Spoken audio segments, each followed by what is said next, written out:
name is Kelly Sloan, and this is Cruelty Conscience. Killer whales have many names, ranging from orca to blackfish or even wolves of the sea.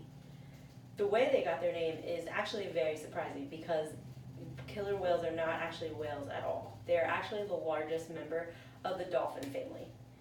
With being the largest, it's not surprising that captivity is proving to be very harmful for these beautiful mammals. Killer whales are very large animals, and with the males getting up to 20 to 26 feet long, and females going from about 16 to 23 feet.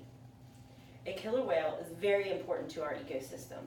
They help to maintain the numbers of fish that are swimming around in the sea to keep everything equal.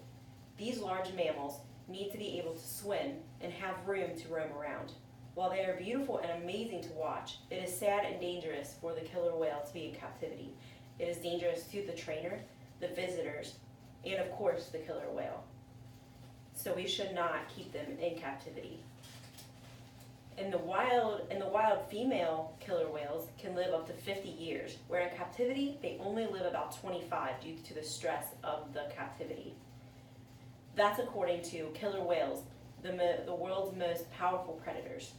Killer whales need their space, and they need to be able to move. They are social beings, and they often travel in pods. Killer whales have been reported to swim up to 200 miles a day for food, which is something they aren't able to do in captivity given their limited space.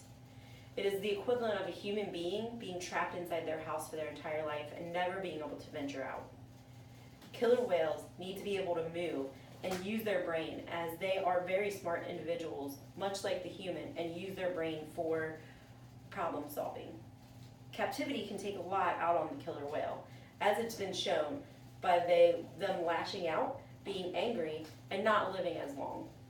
These beautiful creatures are used to being able to hunt on their own, and they even teach their young what is called beaching, which is where they will teach them to jump out of the water onto the beach to be able to catch their prey. They aren't able to do these activities in captivity as they were once taught to do. According to changing tides for captive marine mammals, what the future holds for captive care requirements in Hastings Law Journal, in 1972, Congress enacted the Marine Mammal Protection Act, which prohibited the capture of marine mammals from the wild. In response, parks like SeaWorld began the breeding programs so that they didn't have to catch their orcas from the wild. However, also according to changing tides for captive marine mammals, what the future holds for captive requirements in Hastings Law Journal, due to an uproar from concerned groups, on March 17, 2016, SeaWorld announced that they would not be doing their breeding program any longer. It has been said numerous times that in the wild, there's never been an attack on a human. They don't see humans as food. In captivity, however, there have been several. According to killer whales, the world's most largest predator. These trainers, who are skilled to work with these large wolves of the sea, can't be prepared for everything, and need to remember that these are in fact wild animals. And even if they are kept in captivity their entire lives, they are still wild. There has been many deaths and attacks associated with killer whales in captivity, because these animals don't have enough room to freely roam, and so they become bored or stressed out in some cases. According to orca behavior and subsequent aggression associated with oceanarium confinement, orcas who were present during the previous aggressions of another orca, descendant or otherwise, exhibit the aggressive behavior as well. They also could have family that aren't there with them, and they usually live in pods, which includes their family, their immediate family, or their extended family. According to orca behavior and subsequent aggression associated with oceanaria confinement in animals, Open Press Journal, it can no longer be considered ethically defensible given the current understandings of the orca's advancements, cognitive, social, and communicative capabilities, and their behavioral needs to be kept in captivity. These are causing the orcas to lash out at humans and attack.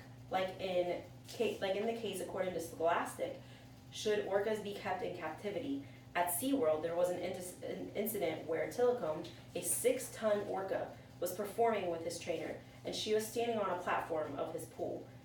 The killer whale leaped up and grabbed his trainer's ponytail and drug her under the water. This incident does have a sad ending, with the trainer unfortunately drowning before anyone was able to get to her. There have been numerous cases like this one, and should show that working with wild animals is a huge risk. Besides being unsafe for humans and for the killer whales, it is also not safe for the visitors of the parks and aquariums. If they can attack their trainers, who they're used to working with, what would stop them from lashing out at a human that they don't know? They can cause fear in children, and if an incident was to happen with the trainers during a performance, it would cause irreparable mental damage to any of the park goers, especially children. Although it is really great to see the beautiful animals at the zoo and aquariums, it is important to remember that they are in fact wild animals and should be treated as such and should be in their natural habitat.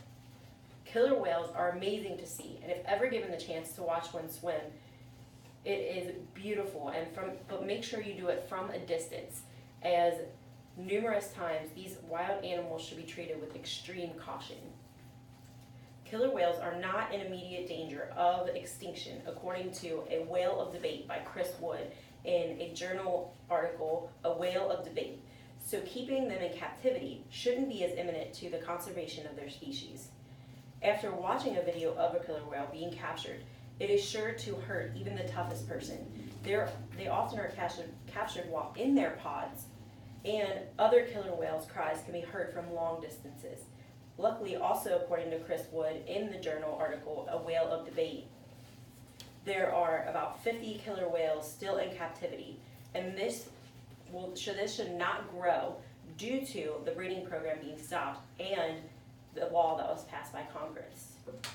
As anyone can see, this is something that should be stopped, but what can a person do to help? Speak out against this? Find groups online, petitions, or even stop visiting these parks that house these beautiful animals. Killer whales are not only important while they are alive, but even when they pass in the ocean, when they go to the bottom, they provide nutrients to the water. That's very important to the other animals. So these animals do have a wide variety of need to be in their natural habitat, and they're very important to people in general. So do what is right and put up a fight to help these mammals, their trainers, and the future people who could possibly witness one of these attacks. Thank you.